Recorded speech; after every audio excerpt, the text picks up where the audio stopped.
أما بعد أعوذ بالله من الشيطان الرجيم بسم الله الرحمن الرحيم وأنكحوا الأيام منكم والصالحين من عبادكم وإمائكم إن يكونوا فقراء يغنهم الله من فضله والله واسع عليم.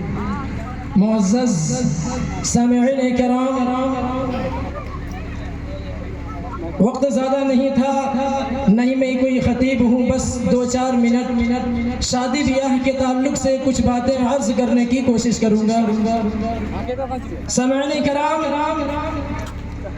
اللہ رب العالمین نے اس کائنات کو بنایا ہے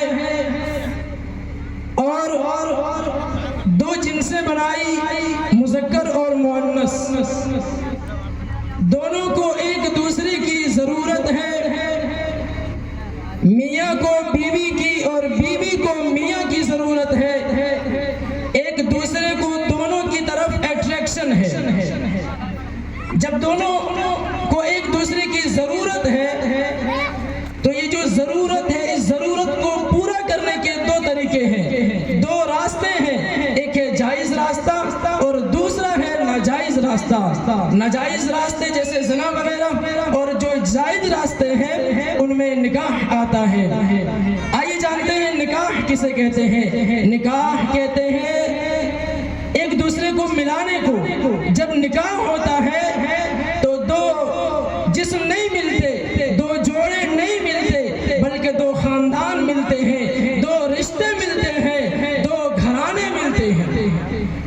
مگر آج شادی بیاہ کے تعلق سے زیادہ مقدمہ باندھنے کا وقت نہیں ہے، ورنہ اور مقدمہ لمبا ہو سکتا تھا. میں کچھ رسم و رواج کی طرف اشارہ کرنا چاہتا ہوں، چونکہ عید کے بعد یہ شادیوں کا موسم اور سیزن شروع ہوا ہے.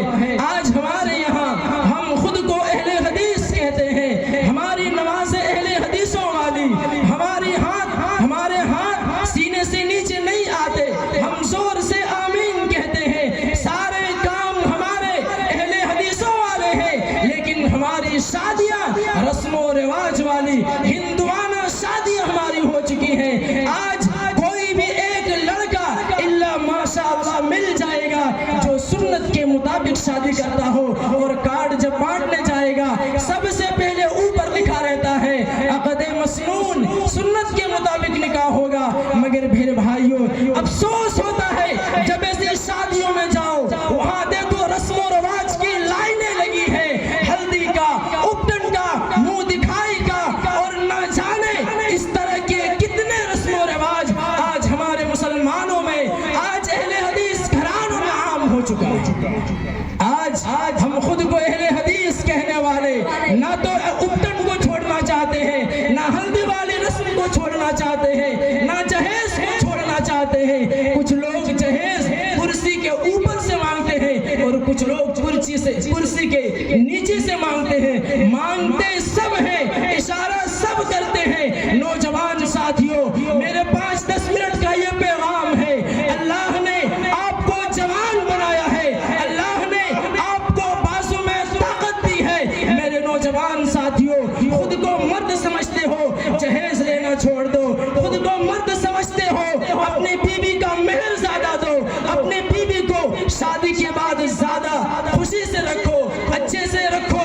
میرے بھائیوں، مگر آج ہمارے یہاں کے نوجوان کمانے جاتے ہیں، زندگی بھر کماتے ہیں، کس لیے کہ دھوم دھام سے شادی کریں گے، پٹاخہ 20,000 کا لائیں گے، 30,000 کا بس کریں گے، اسکارپیو کریں گے، بارات لے جائیں گے، حرام خوروں کو لے جا کر لڑکی کے باپ کا خون چسوائیں گے. میرے نوجوان ساتھیوں، اللہ نے آپ کو پیسے کمانے کی توفیق دی ہے. 2 لاکھ 3 لاکھ شادی میں خرچ کرنے کی ضرورت نہیں ہے. سنت کے مطابق 10-5 ہزار والی شادی کریے. شادی کے بعد جتنا ہو سکے، جیسے ہو سکے، اپنی بیوی کو خوش رکھنے کی کوشش کریے. وہ بیچاری اپنا گھر چھوڑ کر آتی ہے، اس پر خرچ کیجئے، اس کو گھمائیے. میرے بھائیوں، شادی بیاہ کے تعلق سے بہت باتیں تھی جو ابھی بتانا چاہتا ہوں، اور ممکن ہے ہمارے خطبہ، ہمارے معزز علماء کرام بتائیں، لیکن میں اپنی باتوں کو انہی باتوں پہ اکتفا کرتا ہوں اور اپنی باتوں کو ختم کرتا ہوں.